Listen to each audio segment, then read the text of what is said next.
Welcome to the STARS program, seniors taking active roles in society. And now, here's your host, ANITA FINLEY. So as I was talking to Dr. David Padden, I said, so you're the hip and knee guy, right? Well, he said, yeah, I am. And you see, today we see all these older adults walking around, and I think if I asked Dr. Padden if we reversed back 50 years, that wouldn't be the case, would it, Dr. Padden? I think that's for sure.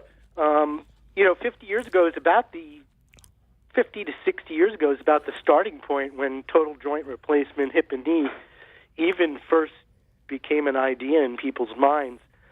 Back then it was purely for 80-year-olds, late 70s. Actually, today you probably see even quite a few younger folks walking around with joint replacements.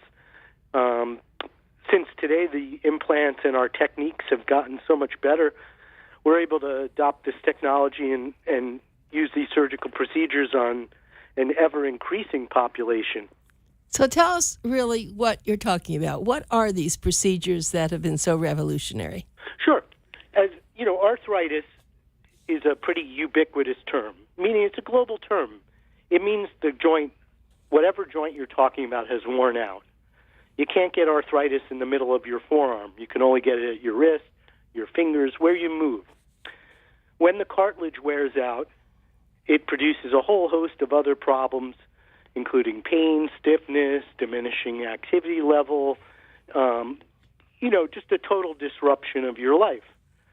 So, in the end stages of the disease, so after we've tried all the ways to modulate your pain, increase your function, whether that be with limiting activity level, weight reduction to reduce the joint loads, using canes or an assistive device such as a walker, anti-inflammatories, injections, etc., then ultimately surgery is done to reconstruct the joint. So what we essentially do is we remove the damaged ends of the bones where the cartilage is no longer present, and we replace those with a combination of metal and plastic parts that then act as the nice, smooth joint surface and allow you to return to that pain-free, functional quality of life that you had prior. Well, that sounds simple, but it takes real professionals like you who've studied a long time, had a lot of education, and then, of course, we know about, most people don't know about robotic surgery, but that's something you love, don't you?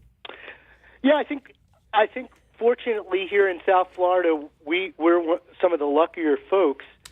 The robot that I use, which is now owned by Stryker Corporation, was actually invented here in Davie, Florida, by a small company called Mako. The actual original owners and original founders are some big shots today. In fact, one of them's the CEO of Magic Leap. So this was a quality project that started here in 2006 in South Florida. Initially, it was the only ability to use it was for a partial knee, not for total hips, not for total knees. As a guy who had been fellowship trained in hip and knee reconstruction, I really believed that the future to these joint replacements lasting longer and longer was going to be making our surgery much more accurate and precise. We used to do the carpentry aspect of the joint replacement, meaning the cuttings, portions of the bone, and the placement of the implants, completely by eye. It'd be like someone coming to your house and, putting bookshelves up without using anything to measure angles, sizes, etc. And because of those issues, we did have outliers often, meaning sometimes the position of the implant was a little bit slightly angled one way, another, etc. Your leg was a little long, a little short. We really couldn't control that very well because we were essentially doing it all by eye. Thankfully, the creation of the robotic technology allowed us to three-dimensionally image the joint, so we're able to see your knee or your hip bones, every nook and cranny, every shape, size, position. We're able to compare them to the opposite side. Then on a computer, on a virtual model, I'm able to put the parts into your bone or on the bone, position them, size them, and then in surgery, the robot, once that program is loaded, we then go into surgery. We teach the robot that this is indeed the person who's on the computer program. And at that point, the robot then can direct our drills, our reamers, our implants to almost exactly, precisely the position we had intended it. We're talking about maybe being a degree or two off versus a millimeter, 2 millimeters length off, compared to prior to the robot, 75% of the time we could get your legs within 6 millimeters, which wasn't that great, to be honest with you. That's still pretty good amount of limb length discrepancy. And especially in the hip replacement, 50% of the time, surgeons actually put the cup, the socket part of the implant, more than 10 degrees from when they had intended it. So you had a 50-50 shot before robotics that your implant would be where the surgeon wanted it and where it would be in an ideal position for ultimate survival and longevity. So the robot has been an incredible update to our technology and to our skills. I actually got involved with the robotic hips before it was ever released to the public. I trained, and I have not done a total hip now since 2011, October 11th, when it was released to the public. I have not done a hip without a robot. I've had amazing success, and I think the combination of the robotics and the muscle-sparing approaches that I employ, meaning we don't cut muscles and tendons, we're able to get in and out of the joint with minimal trauma to the other tissues, these are allowing people to recuperate at incredible rates and get back to enjoying their life. Sounds like before the robot, it was almost like being, pardon the expression, a medical carpenter. You needed a level. Yeah, but the problem was, yes, it is a carpenter, but we didn't have any levels and things like that. See, because, you know, when you're inside the body, obviously, we don't look at the bone in its entirety. We're only seeing a small portion. Those bones are covered with tissues, muscles, tendons, other things. It's like trying to hang a picture on a wall when the wall is completely almost invisible to you, other than a small area, and you're being asked to hang it exactly in one spot with maybe a slight tilt here and a slight tilt here, and you're trying to do that all by eye. No rulers, no levels, like you say. So you were really paying for a good eye. Well, it's yeah, it sounds like, though, you've been doing this for a while and you must be thrilled with robotic surgery. But let me just tell everybody, you've been listening to Dr. David Padden, Padden. He is over there at West Boca Medical Center. That's where they do the surgery. If you wanted to get in touch with him, if you're having a problem with your knees or hips, I suggest that you call, let's see, should I give him the 561-430-4610? Yep, that's the one. I'll do that again. So everyone, you remember this is Pencil Talk Radio. Get your pencils out. Even if you're suffering, you can still write, and then you can call them right after that. It's 561-430-4610. Now, well, I have a few questions. If someone, and I find that sometimes people will say, oh, my hips, my knees, if they have hip and knee problems, what should they take care of first? Good question. So here's the answer. If it's on the same side, meaning you have a bad hip and a bad knee, generally you go for the hip to fix first. So the reasoning behind that is, if you just think about it, or sit there right now, and you flex your knee, in other words, straighten and bend your knee, most of the time, truthfully, to do that, you have to actually bend your hip up also. So as you know, riding a bike, making, a progression in terms of the range of motion of the knee usually requires your hip to move too. If you can't move your hip very well, it really makes it a lot harder for you to rehab your knee surgery. So if they're on the same side, generally you'll try to work on the hip first. That way, when they do their knee, they're able to rehab their knee real easily and not have the restrictions from the hip. Whereas the hip doesn't affect the knee in that way for you to be able to do them opposite. If you have opposite sides, hey, a left hip and a right knee, take your pick. Whichever one's really the one causing you the greatest degree of problems is the one to address first. Will you recuperate with a hip quicker? I have to assume you would. I would say everything, that's what makes us human. Every person's different. Every joint is different. I would say that both now have gotten significantly easier. Probably the hip is a little easier because it doesn't require as much rehabilitation afterwards. Most of the things you can attain on your own by just walking around and doing some of the exercises we show you. Well, I want to ask you a question because I have some friends who I will recommend to you, but they're friends that are kind of limping around, and I'll say, why don't you get it fixed? Oh, I can wait. So tell me, how long should someone wait? Well, I would tell you, and this is what I tell my patients, you'll know when it's the right time. Truthfully, don't have anyone force you. When you're really not at the point where you're happy with your life, quality of life, we're really not managing your pain very well, you're on medications constantly, injections aren't working, you're not able to, do the regular activities of daily living, putting your shoes and socks on, just getting up from a chair, doing your household chores. Absolutely, that's without a doubt the correct time. However, that being said, these procedures are really slick now. The recuperation has been made 100% easier for most people. So there's no reason really to wait. These joints are lasting now sometimes upwards of 20, 30 or more years. So they often don't need to be redone again in a lifetime.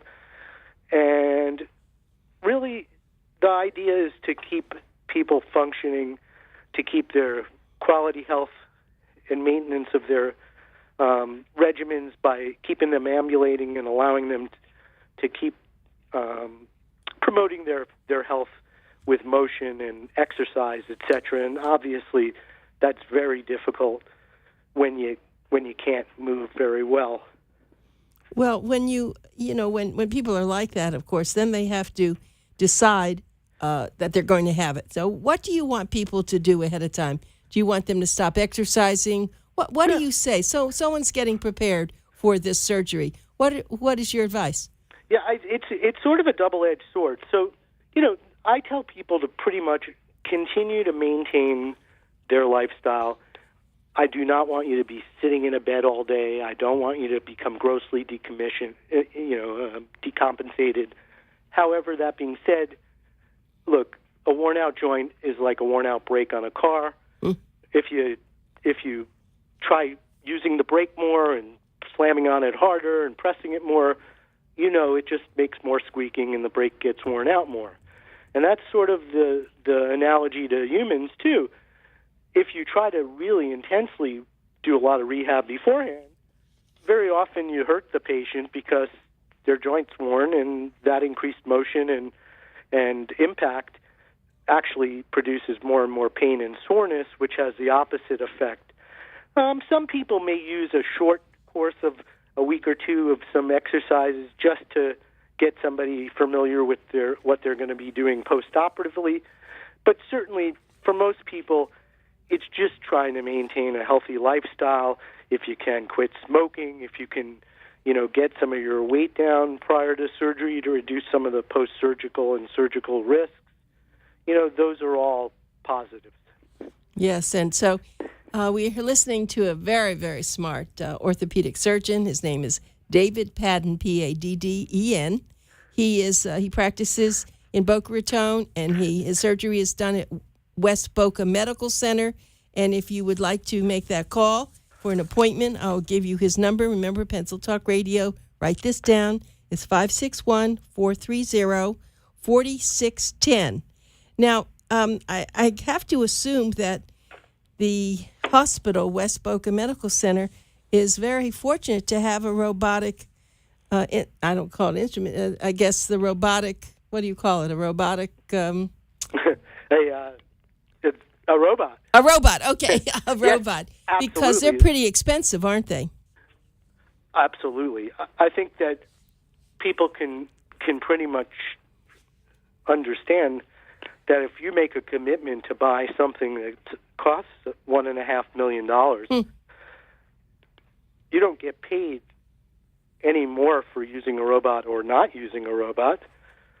It's a total hip replacement, total knee, partial knee, whatever it is, that's what the hospital gets. So you got to understand, they've made that commitment because the hospital and myself want to do an even better surgery. We're looking to continue to progress rather than to do the surgery the way, as you alluded to, it was designed 50, 60 years ago, and that's really what most surgeons are doing. The techniques and ways of doing it have not changed at all. So I think that you can appreciate that for a hospital to spend that kind of money on a device to help with surgery shows a really strong commitment to the patient and to patients having a successful outcome. So I'm going to ask you a personal question. When you were thinking about, let's think when you were a kid, were you good on the internet? Is that what you loved? I mean, did you have a lot of dexterity with that? Actually, I wasn't. I'm a little bit out of that. So I kind of missed that. My little brother was the game guy. But listen, I was always mechanical. I always liked to fix things. I have those sort of skills.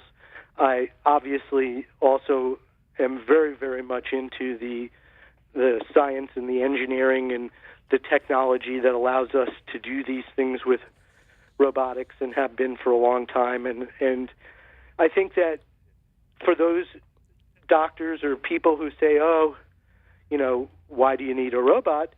Well, I say to them, why do you need an iPhone?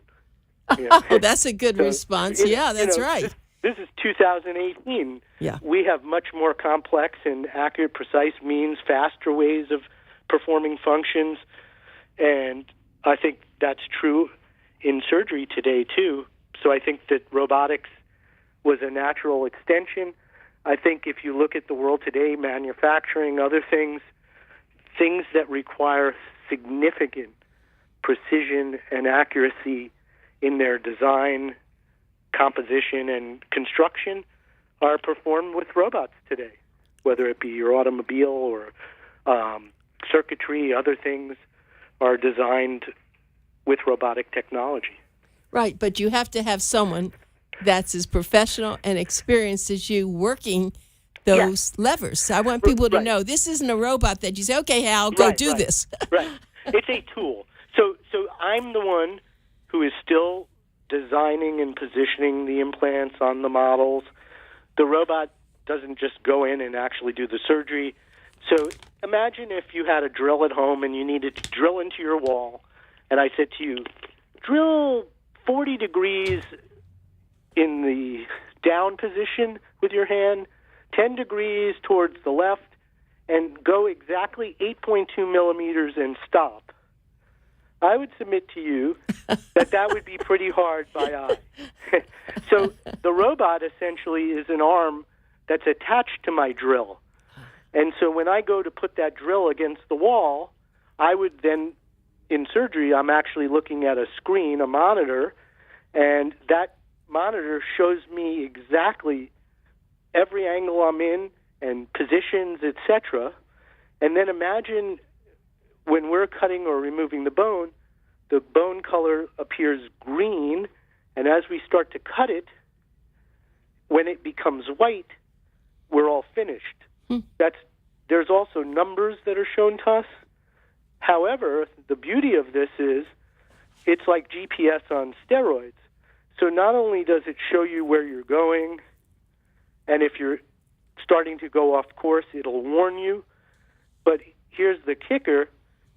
It will also then shut off or stop if you try to go outside where you designed it. So within within 1.2 millimeters, it will stop and shut off. If I try to pull my hand out of positions and increase the angle position where I wanted to put something, it locks up. So it kind of doesn't allow you to create errors. It gives you that extra sense of security because it will sort of take over for you if you and shut down. It won't take over and do the surgery, but it'll actually stop you and prevent you from doing something that could be potentially harmful or potentially, diminish the overall potential for a long lifespan of that joint and a successful functional recovery. Do you have a name for your robot? Yeah, we used to call it Bring in the Hound. But people do name their robots, and sometimes people even dress them up. I thought of making like a little scrub top. Oh, I love it. But it's it's a pretty large thing. It's not a small little item. Right. If somebody wants to actually see it, yes, and even see some videos, I have my website is www.robotichips.com, and there's all kinds of videos and things, or they can just look me up, etc. The one thing that people should know also is now we are able to do full total knees with the robot. That only has become available in the last 2 years, and that has really, really made the total knee replacement a very, very slick and accurate surgery now. So when before you mean you were just doing partial? You could only do a partial. Initially, the robot was only designed to be able to be used for a partial knee replacement, meaning just like the inside of your knee or right. just the outside or just the kneecap, not the whole knee. But now we can completely restore and reconstruct your hip or your knee with robotic technology. My goodness. And so you as a surgeon, and you look young, so it's not that you probably did. I appreciate that. You probably did quite a few without the robot, but this is so exciting for you to be able to do this. And you mentioned cars when we talked about robots. I mean, it's like now we're going to have cars that say, when you said about it won't go any further, so you've seen advertising where a car is going along and all of a sudden it slams on its brakes and you didn't do it, right? So it's the same thing. Yep, sensor technologies, all these things to help be able to do things. And, a lot of this stuff, interestingly enough, originally was from military technology. Israelis being able to track missiles and things with computers that can do things at very high speeds. So in order for us to use a robot, obviously, there's got to be some very quick feedback. So if you're drilling and your hand was to shift a little, that information has to be instantaneous to the robot, or almost instantaneous, so corrections and changes can be made, or it can shut off, etc. So by the military's technologies and experimentation, we were able to take these robots to a whole new level to use them in surgery, because now they're able to process and do changes and things at incredible speeds. You mentioned, Dr. Madden, you did mention, Dr. Padden, the Stryker, and I was actually there. They had a big seminar there, and I went there to see what they have. I mean, they're amazing how they train everyone, and it's so there's a lot of research that has to go into this first, and a lot of training, and and so probably, I mean, what percentage of orthopedic surgeons do you think are now into robotic surgery? Oh, I would say, well, obviously the limiting factor is something you alluded to earlier, which is the cost. Yes. So obviously in this day and age, there's not everyone wants to shell out $1.5 million for their surgeons to do the surgery. So that's been a hindrance. I would say it's probably maybe 10%, maybe in that zone. It's increasing on a daily basis. And actually, I've actually been one of the guys who's been a consultant for Mako and Stryker for quite a few years, and I do quite a few surgeon visitations who come in and observe surgery. And I've taught in those labs that you observed and went to for a long time as well. The one you're alluding to was recently opened in Fort Lauderdale by Stryker. So one of their training headquarters is right here in good old Fort Lauderdale. So we train quite a lot of surgeons, and we are the founders here in Florida. The first robotic joint with this technology was done here in Florida. Is that right? Yep. Well, that is very, very good news. So I was just thinking about this then. It was a pleasure having you on our show, and you're somebody that I'm going to have to grab a hold of for some of these symposiums and things I do. But Dr. Madden, it has just, Padden, Dr. Padden, it has just been extraordinary having you on the show. I thank you so much, and we will be putting this on YouTube so people will be able to hear you and look forward to meeting you one day. Well, I appreciate it, and like I said, if anyone is more interested in hearing something about this or getting a good evaluation, etc., please give me a call, 561-430-4610, and I'll be happy to sit down and explain things to you and go over everything. Thank you. Yeah, you're very nice. Okay. I appreciate you having me. Bye Okay, now. you're welcome. Bye.